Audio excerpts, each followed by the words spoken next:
We got Mr. Ball on this Mr. Ball Sunday, man. I know I'm late, man. I know I supposed to been y'all supposed to been had the video. I ain't gonna lie to y'all. I had a long night. Yesterday Saturday night. I ain't gonna lie, I got drunk and all that else. So stayed up to like 5, 6 in the morning, and I ain't wake up till about 2, 3 in the afternoon. Anyway, I had a hangover, so you feel me? No excuses, but at least I'm pushing the video out to y'all. Y'all getting this video late. Y'all normally get these video. Mr. Baller Sunday normally come early, but y'all getting late today. Let's go ahead and get into it, man. I'm excited to see. You feel me? Excited to see. At around 1 a.m. on August 27th, 2000, a fisherman named Sam Watts did his best to keep his balance on the wet deck of the huge commercial fishing boat that he was working on. And as he tried to do that, he looked over at his crewmate, Michael Edwards, another fisherman, who was grabbing onto the mast as the ship rocked underneath their feet. Sam and Michael and the 4 other crew members on board this boat had just dropped their anchor 56 miles off the northeast coast of Queensland, Australia, and up until about an hour earlier, the sea had been very calm. But now, this huge storm had rolled in, the wind had picked up, the waves were huge, and while the 4 other crew members had already gone below to try to catch some sleep, Sam and Michael were now on the deck, doing their best to try to secure everything before they went down below. And so as the wind is whipping and the waves are smashing against the side of this boat, Sam and Michael decide they should split up to work more efficiently, or Sam will go to the front of the boat and Michael will go to the back of the boat, and they would each kind of work towards the middle of the boat, checking all the fastenings and the knots to make sure everything was good, and then when they reached the center, they would be good, and they could go down below. And so they did that. Sam went to the front, Michael to the back, and as they began to work, they kept constant eye contact with each other because this was obviously a very dangerous thing they were doing. But at some point, as Sam was making his way, he had to duck down to check a particular fastening. And so when he ducked down, he lost sight of Michael just for a second. But in that split second, this huge rogue wave smashed the side of the boat, practically capsizing it, sending Sam flying towards the railing. I ain't gonna lie, I never get on a boat like that. I don't know, I don't care how much a boat job, how much they paying. I'm not getting on, bro. I ain't gonna lie to you. I can make that money another way. Sam luckily grabbed onto the railing before being thrown into the water, and then as the boat kind of began to rock back to level, Sam instinctively looked back down the ship to look for Michael, and he watched through the darkness and the rain as Michael went careening off the side into the ocean. Oh, shit. He hadn't been able to grab onto anything. And so the instant the boat kind of leveled out again, Sam screamed for Michael, but he couldn't see him. And so he ran down below, woke up the whole crew. And so moments later, the crew was on the deck. They had their big spotlights out, scanning the water, through this big storm, looking for signs of Michael. And at the same time, the captain had come up and he was on the radio talking to police. And so several minutes later, a police boat managed to come out to the fishing boat. And at the same time, the crew is still desperately looking for Michael. They haven't found him yet. And now the police began circling around the whole area, calling out for Michael, throwing out buoys into the water in hopes of, maybe Michael sees one and grabs hold. I know where he drowned that. Nobody could find Michael. He was just gone. And so all that morning into the early afternoon, the police continued to look in the area for Michael. The crew on board the fishing boat did the same thing, but still nobody could find a trace of Michael. And so around noon that day, the search was called off. And the police told Sam and the rest of the crew of this fishing boat that unfortunately, at this point, it seemed very likely that Michael had drowned. And so, of course, Sam and the rest of the crew were basically in shock. I mean, this happened so quickly. How could it be that, Michael just a few hours ago was joking around with them, part of the crew, and now he's dead? I mean, it was just unbelievable. But now, unfortunately, Sam and the rest of the crew had to basically put their grief aside and make a very practical, albeit very cold, decision, which was, even though Michael's dead, do we stay out here and continue fishing? Or because of his death, do we just go back home? And you might think that decision was actually super easy to make. Of course, they would pack it in and go back home. How could you possibly stay out here and go fishing considering what had happened? I wouldn't have been at that motherfucker anyway. Fuck the dumb shit. But you need to understand, it cost a lot of money to go out on these fishing excursions, and they had just left, and so they had not caught anything. Oh, yeah. So they'd spent all this money, and they had no return from it. And these fishermen were not wealthy. In fact, honestly, they needed the money from this trip just to provide for their families. And so if they did turn around right now, I mean, it would really hurt all of them. And it would also make it really hard to get the funding again to go out later. And so after some pretty awkward deliberation, the crew decided that, you know what, we got to stay out here and fish. But the silver lining was, hey, if we stay out here for another day or so, maybe Michael's body will float to the surface and we can at least recover him and bring him back home to his family. And so all day that day, the fishermen stayed out and fished, and they were very successful. I mean, one after another, they were catching these cod that were 6 feet long and nearly 100 pounds. They're called flowery cods. But despite how incredible this was, I'd have been thinking about my homeboy. This was not a cause for celebration because they had just lost their friend the day before. And so it was a very somber day. And all day, all the fishermen really are looking out at the water, hoping to see Michael's body. But, by the end of that 24 hours of fishing, they didn't see any sign of Michael. And so they packed everything in and they headed back to port. They sold off all of their cod that they had bought. And then each of the fishermen went back to their families and grieved the loss of their friend.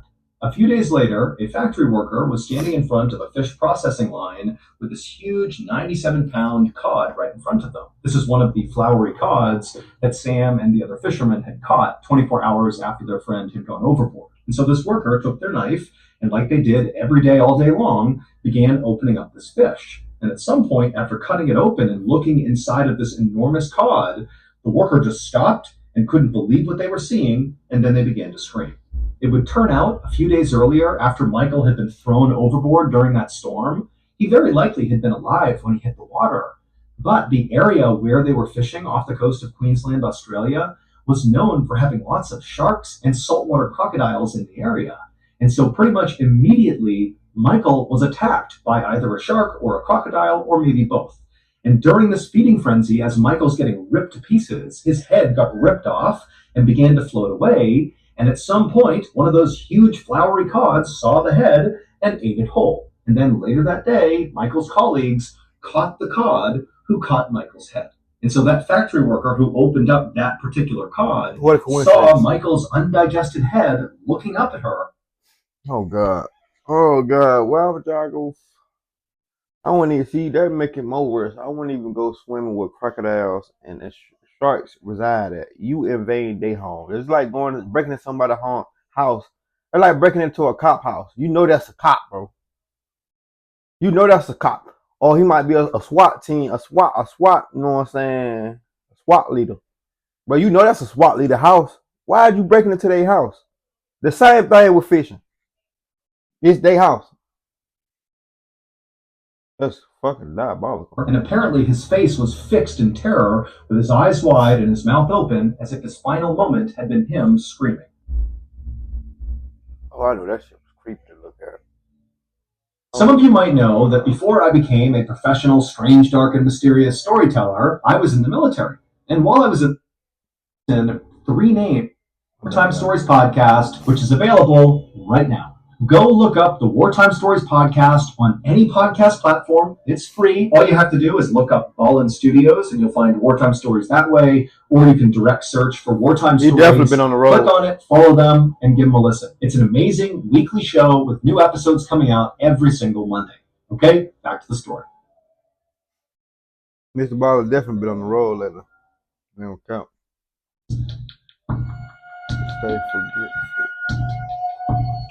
On the afternoon of July 13th, 1994, a man woke up feeling very confused and disoriented, and he felt some pain in the back of his head. And as he opened his eyes, he kind of slowly realized that he was on his back in a ditch on the side of the road, looking up at a big blue sky. The man tried to sit up, but as soon as he did, he felt this throbbing pain in the back of his head, and he reached back to touch it. But the second he did, it hurt even worse, and he definitely felt there was a pretty big lump on the back of his head. And then when he brought his hands in front of his face, he saw he had all these bruises around his wrists that he had no idea what they were from. And so as this man in the ditch is trying to figure out what's going on, suddenly this older man who he didn't know just appeared by the side of the road and looked down and said, "Hey, are you okay?" And so the guy in the ditch is looking at this guy. He's got no idea who he is. And he wants to say, what's going on? Where am I? Who am I? What's happening? But he couldn't find the words. It's like he just kept looking at this older guy, looking at his wrists and feeling his head and having no idea what's going on. But then for some reason, three names popped into this guy's head, the guy in the ditch. He thought of three names. He had no idea whose names these were, but for some reason he felt like those names were really important. And so after a few minutes of awkward silence, as the guy in the ditch is trying to talk, he finally just blurts out these three names. He says, Pat, Joel, Chris. And so the older man who had asked the guy in the ditch what was going on, he didn't really know how to react to this guy blurting out these names. And so he kind of ignored it and just said, okay, hi, my name's Steve.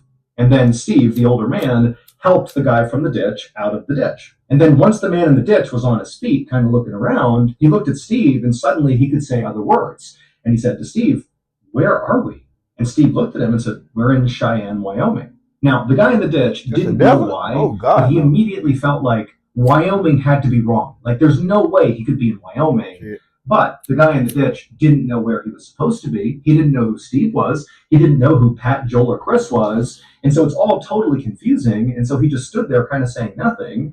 And as he did, Steve said, hold on a minute, I'm going to get my stuff. And so Steve kind of shuffled down the road like 10, 20 feet away, where there was a shopping cart full of cans, and there was a backpack and some other things dangling off the side. And as Steve grabbed the shopping cart, turned it around, and slowly began pushing it back towards the guy in the ditch, the guy in the ditch stared at Steve and kind of put together that, Steve must be homeless. And this realization made the guy in the ditch think that, maybe he was homeless too. And so suddenly, instinctively, the guy from the ditch began reaching into his pockets, thinking maybe he had an ID or something that would show him who he was, that would show he was not homeless, that he had a place that he needed to go to. Right. He reached in his pockets, but there was nothing. All he found was 23 cents and a comb.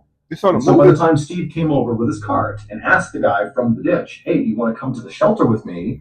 The guy from the ditch was like, okay, yeah, I'll go with you. And then once the guy from the ditch and Steve arrived at the shelter, when they went inside, the guy from the ditch had to introduce himself to the people who ran the shelter. And so he made up a name, combining one of those names that was running through his head, Pat, with the color of the desk of the person who was asking him for his name inside of the shelter. And so he just called himself Pat Brown. And after Pat Brown got a room inside of the shelter, he went to bed that night, still having no idea what was going on, but he felt confident, if I just sleep tonight, I'll wake up tomorrow, and I'll know what's going on. I'll figure out, what happened to me. But the next day, when Pat woke up, he was still completely confused, did not know who he was, had no idea what was going on, but he had the wherewithal to know that, something bad must have happened to him, and maybe he should go talk to the police, because maybe they would know if other people were looking for him or something. And so Pat walked from the shelter to the police station. It was not far away. And he went inside, and very politely, he walked up to the desk. He introduced himself to the cop who was on duty.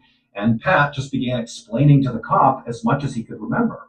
He said, yesterday I woke up in a ditch. I don't know who I am. I don't know why I'm here. I think I have amnesia. I just keep thinking of three names in my head, Pat, Joel, and Chris, but I have no idea what they mean. Can you help me? Now, the cop who's hearing this did not think, oh my goodness, this is totally legitimate. Let's launch an investigation to figure out who you are. Instead, the cop is like, is this guy on drugs? Is he mentally ill? What's going on with this guy? And that's what's wrong with our society today. We never take shit serious. Cops never take shit serious. That's why they do so much piss poor of a job, investigators and all that. I always think people playing. When they telling the truth, they don't believe them. They act like they crazy, or they say, like he say, is he on drugs? But when they lying, they try to get they try to get us to tell the truth. The cop would say, Pat was incredibly polite and did not appear to be intoxicated. And so the cop humored him and said, okay, you know what? Let's look through the most recent missing person reports in the area to see if somebody matching your description, is a missing person. And so the cop began going through the database. Do your fucking job. Anybody that matched Pat's description. And so at some point he said, look, I can't really help you very much here because you're a grown man. You do not seem to be in distress here. And even though it's very unfortunate that you can't remember who you are or where you need to go or, where your family is, that's not really a police matter. What? But as he was saying this to Pat, who's kind of crestfallen, he's putting his hands near his face and just kind of reacting to this news that the police are not going to help him. And the police officer says, hold on a minute, look at your hand. And so Pat looked at his hand and he saw, there was no ring on his left ring finger, but there was a pretty obvious callus where a ring should have been. It looked like, Pat must have been wearing a ring up until recently, and for some reason it was now off. And so the cop said, hey, it looks like you may be married or were married for a long time because he got that callus. But, beyond that, I'm sorry, there's not much else I can offer you. And so even though this was somewhat valuable information, it didn't really point Pat in any direction. And so he was about to turn and leave when the cop said, hey, do you want to ride to the hospital? Because it seems like you could be having some sort of medical event here. But Pat politely declined and just told the officer to please be in touch with him if anybody came calling looking for somebody that kind of seemed like him. And the police officer said he would. And so after all he could do. However, weeks would go by at the shelter. I was gonna say, cause shit, they could find this shit at too, but they could find it identification at the police station as well. And nobody would contact the police looking for somebody like Pat Brown, and Pat wouldn't remember any more details. The only thing that kept coming into his head was those three names, Pat, Joel, and Chris, but that was it. And so finally, after a few weeks of no progress being made, Pat decided he would leave the shelter in Cheyenne and go to Jackson, Wyoming, because some other people in the 90s, had talked about Jackson, Wyoming as being a place where people who don't have ID cards could get jobs and basically start over. And because Jackson was a little over 400 miles away from Cheyenne, it was not unreasonable to try to hitchhike your way to Jackson. And so almost exactly 2 months from the day Pat woke up inside of this ditch, he began hitchhiking his way towards Jackson. And then when Pat got to Jackson, he was able to get a job without an ID. He got a job at a newspaper sorting mail and doing some clerical work. And at first he stayed in the shelter like he had in Cheyenne until he had saved up enough money to rent a room. And as the months went by in Jackson, Pat did begin to remember additional details about what seemed like his former life. He discovered while doing clerical work at the newspaper that he was able to use an adding machine without looking at it. It was like his fingers just knew where to go. He also discovered that he was able to do really complex math problems in his head. And then also, in virtue of being at the newspaper, he saw a lot of information about the stock market, and he actually seemed to know a lot about the stock market, even though he didn't know why. Also, while Pat was in Jackson, he started to feel this really intense compulsion to go to a Catholic church. And so he began going to Catholic Mass. And while he was in church, he just automatically began saying the prayers along with everybody else, even though, again, he didn't really know why he had that information in his head. But the biggest clue that came back to Pat while he was in Jackson was this recurring dream he would have where he was at this campground somewhere, and this little boy comes around the corner and looks up at Pat and says, hey, Dad, Mom needs your help with Chris. And then in the dream, he responds to this child by saying, okay, Joel, I'll be right there. And so with all these clues kind of coming back into focus, Pat sort of felt like he had a grip on who he used to be. Based on the callus on his finger and on that recurring dream, it did seem like he was a married man who had at least 2 kids, Joel and Chris. And so his wife was very likely named Pat, or maybe Pat was another child he didn't know. And then also he felt like he must have been maybe an accountant or somebody who worked with numbers, based on the adding machine and understanding the stock market and complex math problems. And also he was a devout Catholic, because that's the only way he would know all those prayers. But despite kind of putting together who he seemed to be in his previous life, that didn't really tell him anything. I ain't gonna lie, that probably gotta be one of the most hardest shits ever. Like, you don't remember nothing, and you can't remember nothing, and you still got a family like that. That shit, I know that shit gotta be crazy. And everywhere you go, like you go to church and you remember how to pray and all that. I know that's gotta be weird, cause I ain't gonna lie to you. I know that's gotta be weird. About what he should do now. I don't wish they don't know about it. He didn't know where his potential family was, or where his job was, or where he should go. And so even though he had this kind of former life formed in his mind, he couldn't act on it. And so Pat's weird life in limbo in Jackson, Wyoming, just kind of continued to drag on. And so by the end of 1997, so by this point, it's been 3.5 years since Pat has woken up in this ditch. 3.5 years, crazy. He's still in Jackson, Wyoming. He still has no idea who he is. And it's starting to set in that unless he takes drastic measures here, he'll never figure out the truth about who he is. And so early in 1998, Pat does take drastic measure. He contacts a very popular TV show at the time called Unsolved Mysteries and asks them to please cover his story, because if they did, it would be broadcast across the country, and maybe somebody out there would recognize him and come find him. And sure enough, when Pat contacted Unsolved Mysteries, they thought his story was totally insane, and they covered it. Pat's episode aired on April 10th, 1998, almost exactly 4 years after Pat woke up in that ditch. And on the day his episode aired, in a city in Indiana, 1,500 miles away from Jackson, Wyoming, a phone rang in a woman's house. So she answered it, and it was her cousin, and her cousin told her, "Stop whatever you're doing and turn on the TV. Put it on channel CBS." And so this woman, she walks into the living room, she turns on the TV, flips it to CBS, and she sees an episode of Unsolved Mysteries is playing, and it's Pat Brown's episode. And this woman is staring at the TV, and she practically faints when she sees what it's about. But she stays composed and just stands there staring at the TV, so shocked she can't even say anything. And the whole time her cousin is yelling through the phone, saying, "Can you believe it? Oh my goodness." And then at some point on the TV, a phone number flashed at the bottom of the screen where the producers of the show told the audience, "Hey, if you know anything about this case, call this number." And so with this, the woman who's watching the TV, she hangs up on her cousin and she dials that number she sees on the TV. Pat's drastic decision to call Unsolved Mysteries would indeed solve the mystery of who he was. However, the truth about who Pat was is not what you think. It would turn out some of the clues that Pat had sort of naturally recalled in those 4 years that he was kind of figuring out who he was were indeed clues of his former life. He really was a married father. Those 3 names, Pat, Joel, and Chris, those were the names of his wife and his 2 sons. Pat was his wife, and Joel and Chris were his 2 sons. Okay. And he really was a devout Catholic, which is why he was able to remember all of those prayers. But some of the other clues he thought of over those 4 years, like his incredible aptitude for math, or the fact that he could use an adding machine without looking, or the fact that he understood the stock market so easily, those were clues about his former life, but specifically, they were clues about why Pat was in this position in the first place. It would turn out Pat Brown was actually a man named Carl Brodnick Jr. And Carl Brodnick Jr. was a wanted felon who had misappropriated tens of thousands of dollars from the advertising agency where he worked as an accountant. Oh, shit. And Carl had been under serious criminal investigation when he suddenly disappeared from his home in Indiana on July 8, 1994, which is 5 days before Pat Brown woke up in that ditch on the side of the road with a lump on his head, markings on his wrist. What happened? No idea who he was or what happened to him.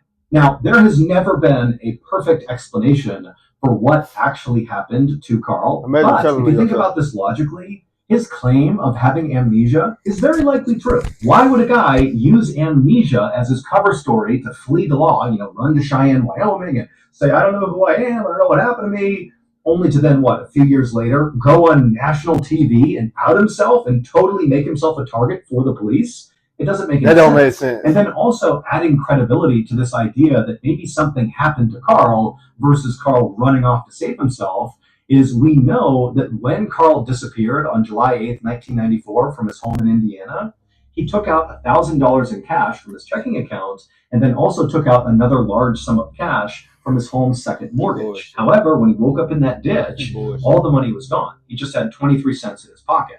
Now, after Carl vanished from his house in Indiana, police did go looking for him because he was under criminal investigations. They wanted to find him. And they pretty quickly found his car 250 miles away from his home in a strip mall parking lot in Missouri, but there was no sign of Carl anywhere. And then right after the police found his car, they checked Carl's credit card and they discovered it had just been used in Colorado, so 900 miles away, to buy clothes. But when they went to that store and tried to find security footage of, when that transaction took place, there was no footage. And so there was no way of knowing if Carl really was the guy in Colorado making that transaction or if somebody else had his credit card.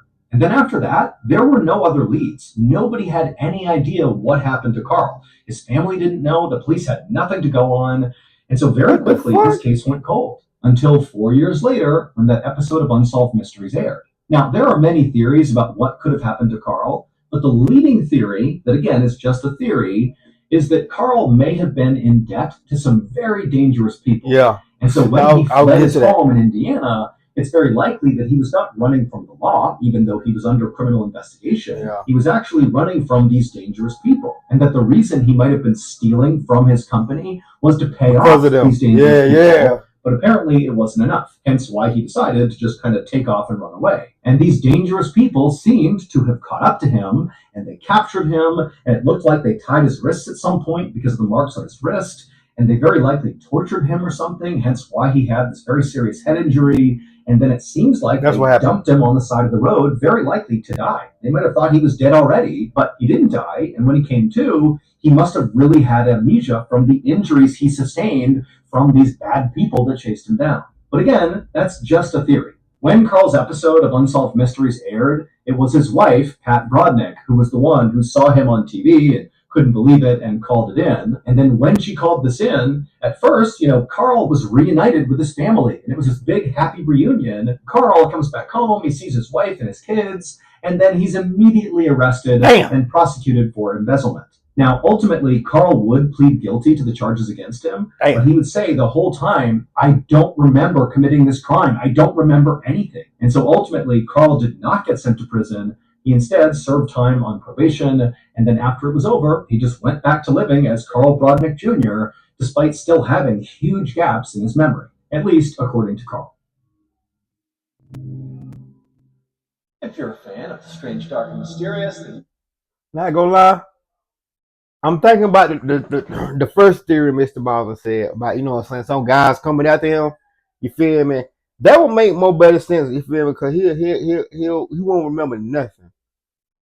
But the second one too, though, you'll be. It probably when nobody ain't looking for him. There was a whole plan to get away from the police. And say I don't remember nothing, I don't remember nothing, I don't remember nothing, and then try to get that nigga green line. If it's the second one that I'm thinking of, like he did all that. You know what I'm saying? He played him out, you know what I'm saying? Act like he woke up, you know what I'm saying? Went on somebody to find him and so on, and then turned himself into Unsolved Mysteries, you know what I'm saying? Put his episode out. He did all that on purpose just to get caught. But they could find him and for he they could say he forgot everything. He forgot everything. And then he can beat the case like that. That's definitely it's out of one of them two. I ain't gonna lie to you, because he went back to his old name. So you feel me? I feel like he was lying. But what y'all think, man? I think it's definitely the one I'm thinking of. Like he did all that, you know what I'm saying, just to get away and just to meet them charges. Because you'll be surprised at what you can beat. You feel me? You'll be surprised at what shit you can beat, like what cases you can beat, depending on, you know what I'm saying. If you know, you know. If you've been in them, you know what I'm saying, in the courtrooms, you know. That's all I'm gonna say. That being said, see you when I see y'all. Happy Sunday, man. I'm glad I did this Sunday. Y'all not like that. Y'all already got this video on a Monday. I ain't gonna lie to y'all, but y'all know I don't do videos on Mondays and Tuesdays. That being said, see you when I see you. Love y'all. Be safe. Let's ride, nigga.